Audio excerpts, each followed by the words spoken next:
dramatic drop. I mean,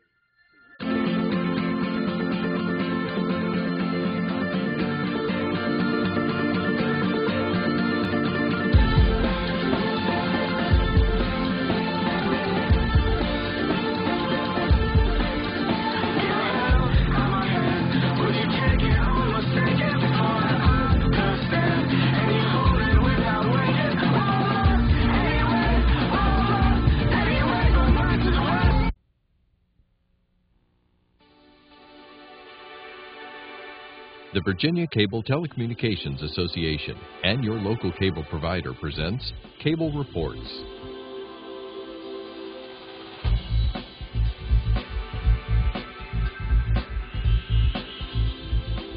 Join us now as Cable Reports brings you up to date on current issues facing the Commonwealth through discussions with your local legislators and other policymakers from across Virginia. Welcome from the General Assembly and the City of Richmond. I'm Woody Evans for Cable Reports and Comcast. We are very pleased to have as our guest today Delegate Luke Torian. Welcome, sir. thank you, sir. Well, we've begun the 2004 General Assembly session. How are things going? Moving rather rapidly. Rather rapidly. Yes, sir. Do you have committee meetings, subcommittee meetings early in the morning?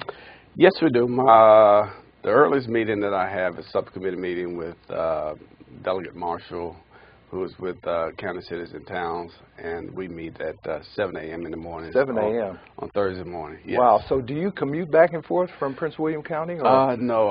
Once I get to Richmond, I stay until Friday afternoon, and then I go back home for the weekend. Great. Tell us a little bit about the area you represent. I represent the 52nd District, which is in Prince William County. I serve Occoquan, Dale City, Woodbridge, and a portion of Triangle. Wow, and is that a very diverse constituency that you serve? It's very diverse, very compact as well, and I can be anywhere in my district from one end to the other within a 20-minute travel time. Oh, wow, that's great. Yeah. Great. So what drove you into politics? I know that you were very heavily involved as a community activist, and I know you're a minister as well. Yeah, I serve the First Mount Zion Baptist Church, which is in Dumfries, Virginia, and we are very active within our community. And in 2009, because of our involvement in our community, my wife and I decided that when the 52nd District seat became an open seat, we felt like we could better serve the community if I were to seat the delegate seat here, the 52nd District, and we ran, and we were very fortunate to be elected into my third term, and we're just trying to make a difference to improve our community and also to improve the quality of life here in the Commonwealth. And this is the first time that you've held elective office. First time. Yes. Yes. Have there been any surprises that you did not anticipate? There have not been any surprises that I did not anticipate. One of the things that I am just elated with is understanding how the state operates and also recognizing that the state is very efficient, and it's good to be a Virginian. I think that the executive office, no matter who's the governor, along with the General Assembly, we do a great job of managing the resources of the citizens of the Commonwealth. And I think that's probably the reason why Forbes magazine gave back to the Commonwealth its #1 rating in terms of being attractive to businesses. Absolutely. Economic development and growing the economy and education are key points for us here in the Commonwealth. And the AAA bond rating, which the Commonwealth has held since, what, the 1930s, I believe. Absolutely. So we are well deserving of our #1 ranking. Now, I understand you've done some ministering outside of the country. Yes, we have. We've traveled to Italy. We've traveled to Cameroon in Africa. We've also, a couple of years ago, we took a youth group to Jamaica to do some missions work, and we just recently did a major project, Feed My Starving Children. We held a project at our church where we prepared meals for malnourished children in Haiti. So what are some of the lessons learned as you travel abroad in terms of your appreciation of home? Woody, some of the lessons that I have learned is that I am most blessed. And we in Virginia and in the United States, we are most blessed because of the resourcefulness that we have here. And it is always a joy and a blessing to be able to give to others who are in need. And it brings tremendous humility to one's heart. When you travel abroad, you travel globally, you see the needs, you see some of the devastation. Some of the devastation that I saw in Haiti just reminded me of just how blessed we are here in the United States. Well, tell us a little bit more about Prince William County. It's one of the fastest growing counties, definitely in the state, maybe in the nation now. For a long time, we were a bedrock community. People would pass through Prince William County, traveling that 95 corridor, and just forget all about Prince William. But we are a growing community. We have a population of 410,000 residents now. As a result of the last census report, we have the second largest school division in the Commonwealth of Virginia, and we're growing. I'm excited about what's happening in Prince William. And did your legislative boundaries change as a result of redistricting? It did, absolutely. As a result of the last census report, we picked up a new district, District Number 2, and a portion of District Number 2 I used to have in the old 52nd as a result of the census report and the growth that we have experienced. And so now I'm more westward off of the Route 1 corridor, and District Number 2 runs the eastern part of the Route 1 corridor in Prince William County. Now, what about the county and its finances? I know that Prince William was hit pretty hard with a lot of foreclosures beginning in, 2008. Have things leveled out? Things have leveled out pretty much. A couple of weeks ago, I was at a reception with the Realtors Association, and that was one of the questions that I posed to them. How are we doing with foreclosures, and how are we doing with the housing market? And we're rebounding. We pretty much leveled out with the foreclosures, and the housing market is picking up. The challenge that we have now, we don't have enough inventory in new housing. In Prince William. So the market is growing, and we need inventory right now. Now, what about the impact on county finances? Because obviously counties rely on the real property tax in order to finance local government. What's happening there? Like any other county within the Commonwealth, we're challenged, and but I think the County Board of Supervisors, they're monitoring things fairly well, and we're doing okay right now. We're not stretched, but the finances are pretty stable. You know, we have weathered the storm of the economy, and we're doing pretty good right now. Now, do you have a lot of residents who travel north for jobs in either Northern Virginia, further north, or in the District of Columbia, people who are employed by either the federal government or federal contractors? Commuting is a big part of our county, and a lot of our residents do travel north to, they travel to Fairfax County, travel to Washington, D.C., because we have a lot of federal employees who live in Prince William County. And how's that transportation corridor faring? I've noticed that there is quite a bit of construction from Prince William County south. I take it there's a lot of work being done to implement hot lanes?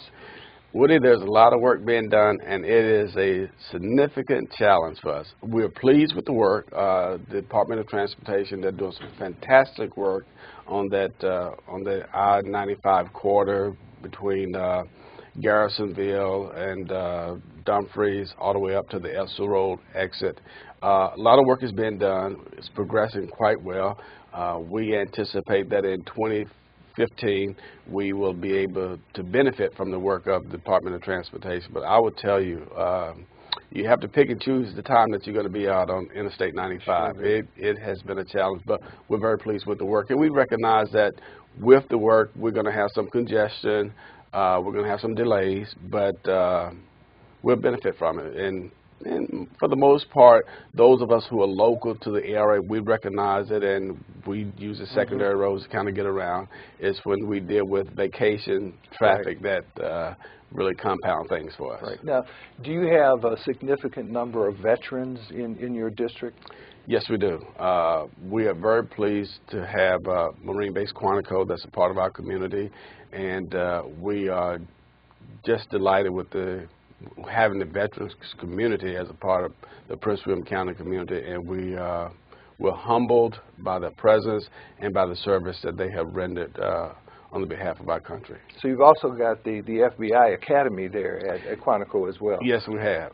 You know, over the years, last 10 to 15 years, Prince William County has grown tremendously, and we are delighted to have the FBI Academy as a part of our community. Now, what do we do in terms of encouraging our returning veterans to get involved in small business entrepreneurship? Well, what we really try to do is to make resources available to them so that they can embrace re-entering the community, and for those who want to start up small businesses, having the resources available so that they can take their own vision, their own dreams, and implement them, and become rather resourceful in that regard. And understand that there's no residency requirement for a returning veteran, for example, to take advantage of either the junior colleges or our institutions of higher learning. That is correct. And I will tell you that our community college, the Northern Virginia Community College system, has just grown tremendously, and they're putting up new facilities. Recently, over the summer, we dedicated a new facility there and on the Woodbridge campus, and if you travel along that Route 1 corridor, you will see a great deal of growth that's occurred. Now, you also mentioned earlier in our conversation an emphasis on science, technology, engineering, math, and I think health has been added to that as well. And so those junior colleges are providing a institutional development for young students and those students who are transitioning as well. They are, and the other component to that is the workforce development piece that's a part of the community college that helps individuals to specialize in a specific trade as well to get them out in the workforce. So that's really important, not only in attracting new businesses, but keeping the ones who are there. Absolutely, yeah.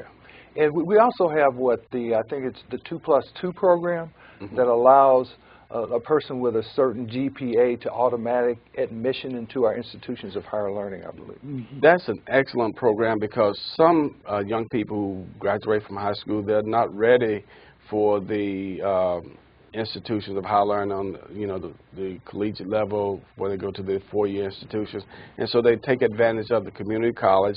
They go there, they get their associate degree, and then depending on the GPA and what their degree program is, then they receive their associate's degree, and then they automatically will enroll at James Madison, University of Virginia, Virginia Tech, and go on and receive that four-year degree. And of so course, it's wonderful. Of course, George Mason has a big footprint as well. in your county as well. As a matter of fact, I think its population has exploded over the last number of years. I think a lot of people are surprised at the growth of George Mason. We have a campus in Prince William County, a satellite campus in Prince William County that's a part of the George Mason institution, and they have just grown tremendously.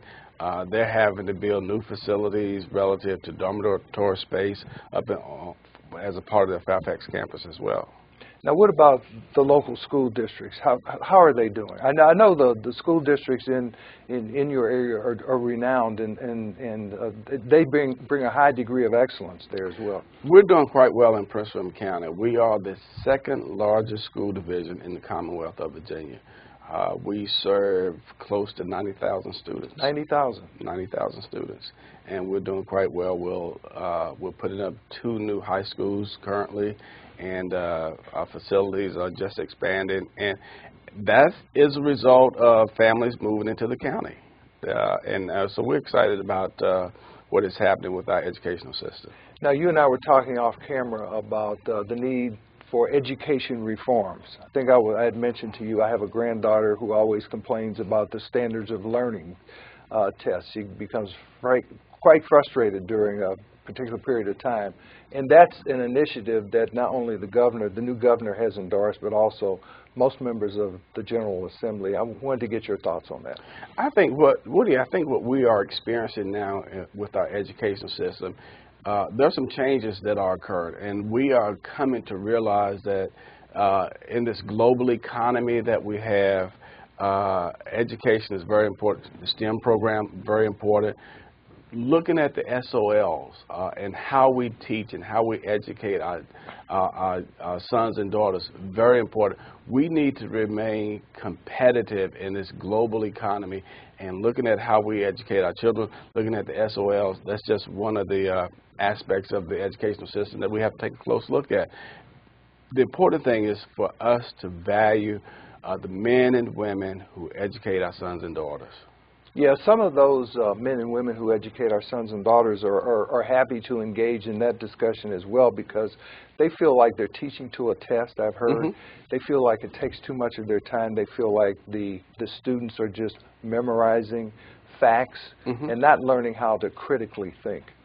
Not learning how to critically think, and then we take away the creativity of the teachers as well, and we don't want to minimize that. Yeah, because what I hear from a lot of students at the elementary school and some of the high schools I do visit in Spotsylvania County is kids are looking for teachers who are going to help them think outside the box, so to speak, as opposed to just a regimented kind of curriculum. Well, we must embrace that, because what we have today, years ago when you and I were being educated, we didn't have the technology that these kids are exposed to today. And they have so much technology that they are exposed to, so we have to think outside the box. We have to allow our teachers to use their creativity so that we embrace a level of learning that continually allows us to be competitive in this global marketplace that we're part of. Now, these teachers are also interested in the Virginia retirement system, of course, and that's always a subject of discussion, and also it has an impact on the local school budgets. Are you hearing anything about that now as a member of the Appropriations Committee? Being a member of the Appropriations Committee has really enlightened me tremendously, and we just got a report recently, a briefing recently, where we are looking at the Virginia retirement system, and we are ensuring that it is funded so that the individuals who are state employees who have been dedicated and committed to serving the Commonwealth of Virginia, when it's their time to retire, we want to ensure that the retirement resources are there for them. In fact, one of the cabinet members that was held over by the new governor, I think, just gave a presentation on the state financial condition. Were you privy to any of that information in the briefing? Yes, and that was Secretary Brown, I believe, who gave that presentation. And I was privy to that, and I was a part of that briefing. And we're pretty strong economically. The state is doing very well. And of course, the state has a rainy day fund that has to be replenished under certain conditions, and I think it's likely to be replenished again. We are very intentional in funding the rainy day fund. And the other adverse impact from Washington is the fact that sequestration is still a big ticket item in terms of the reduction in budget, and of course the Commonwealth depends upon, as we talked earlier, the military institutions throughout the state and also a lot of federal contractors. What kind of impact does that continue to have on the Commonwealth? The sequestration and the federal government shutdown impacted the Commonwealth significantly, because we have, within Virginia, particularly Northern Virginia, we have a lot of federal employees, a lot of contractors as well. And sequestration it has impacted us, but more so when the federal government shut down for what I believe was 2 weeks or so. A lot of families suffered. People couldn't pay their bills. Contractors who, you know, they billed 30 days out, they were impacted as well. But we're going to rebound from that. I think we'll be okay. Great. Now, there was another piece of legislation that created or gave the authority to the state of Virginia to take over failing schools, I believe. I don't think there are any in your county. I think there were 4 around the state. What's your thinking on the ability and the authority of the state to engage in that kind of activity? When the state began to take away the authority from the localities, we have to be very careful because in Northern Virginia, obviously we're doing quite well, but in some other parts of the state, some of the academic institutions, school systems, they're struggling.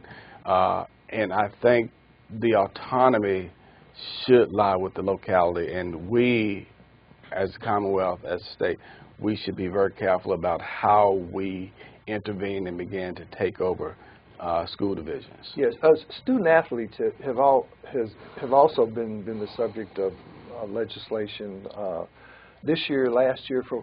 There's a real concern about concussions. Kids who participate, especially in football. Do you hear anything about that from your high schools? I have not heard much about it from my high school, but it is very pronounced because, I mean, we're coming up on the conclusion of the National Football League season, and you hear repeatedly when a player is injured, whether or not there's a concussion. Obviously, we follow the sports, and there's a tremendous lawsuit and settlement of several $100 million with the NFL and the Players Association. Football is a very violent sport, and I think we've come to realize that it's an enjoyable and entertaining sport, but it can be very violent as well. I have not heard much of it on the high school level, but I'm sure for those who are involved, they're paying close attention to it. Now, what about teacher compensation, K through 12? I noticed that in the governor's remarks the other day, he indicated that he was setting aside an additional $3 million to ensure that Northern Virginia is able to attract and retain quality teachers. We have what is called cost to compete as a part of funding for Northern Virginia. Unfortunately, Governor McDonald and his budget took out $20 million of that for support staff, not necessarily for teachers, but for support staff that we have. And we're going to do all that we can to see if we can get that money put back into the budget, because you have to look at today's economy. You have to look at the cost of living geographically. And I think that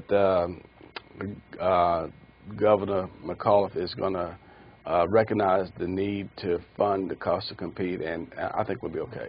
Back to local control at the school district level, there's the King's Dominion law that's always in place, so to speak. Yes. It prohibits school districts from opening before Labor Day, although there are exceptions, and I think more than half of the school districts statewide have exceptions. Do you believe that school districts should have the right to determine when they begin the school year? Woody, I think they should. We in Prince William County, we want to have that freedom to decide if we want to open before Labor Day or after Labor Day. I think there's a misconception about the impact that it has if we open prior to Labor Day. King's Dominion is going to be King's Dominion. People are going to come and they're going to enjoy the park. Let our school divisions do what they need to do in order to serve our sons and daughters. And of course, there are a lot of children who are homeschooled. Sure. Their parents teach them. They do a great job. A couple of years ago, there was a bill introduced that would allow those children who are homeschooled to participate in athletics, be on a football, basketball, volleyball team, whatever. That's coming up again. I just wanted to get your opinion on that. That is a very contentious issue. My own personal feeling on that, I believe that if you decide to homeschool your sons and daughters, then there are a set of rules that go along with that. If you're going to be a part of the public school system, then there's a set of rules that go along with being a part of the public school system. Unfortunately, we have some parents who want to have it both ways. We don't want to put our kids in the public school system, but we want the benefit of the extracurricular activities. Their argument is we're taxpayers, and since we're taxpayers, then we should have access. It's a very contentious argument. My position is, if you're going to be in, be in. If you're not going to be in, then understand that you're not. Now, as an appropriator, you're going to be faced with decisions about the continued funding of the junior colleges and our institutions of higher learning at an adequate level. That's something I assume you support. Support? Adequate funding of junior colleges and institutions of higher learning. What about ensuring that there are X amount of seats for Virginia residents in our institutions of higher learning? I think we have to give close attention to how we provide opportunities for Virginians. It's a very competitive market. You cannot dismiss the out-of-state dollars that help support our institutions of higher learning. I mean, those dollars are significant. And as we continue to raise the percentage of opportunities for Virginians, we also must recognize that we are taking away from out-of-state dollars, and these institutions, are we going to, replace that funding? And so that's the big argument that we have to deal with. Right. Back to the hot lanes for a moment, because I believe that's the result of a public-private partnership. Yes. How's that working out in terms of that public-private partnership? I had an opportunity recently to visit with representatives of the private partnership piece where we have the hot lanes on 495, and they tell me that it's working quite well. It's been, the fee, it fluctuates based upon usage, but from all indication, is working quite well. Great, great. Now, turning to the subject that is a little bit contentious between the new administration and the General Assembly, Medicaid, the expansion of Medicaid under the Affordable Care Act. What's likely to happen, in your opinion? The new governor really wants to put forth an agenda to receive federal funding. I think that if he does not overreach, he can reach some level of consensus with the leadership in the General Assembly. Whether I'm not sure it's going to happen this session or not. I think he's going to make an effort to see if he can get something done.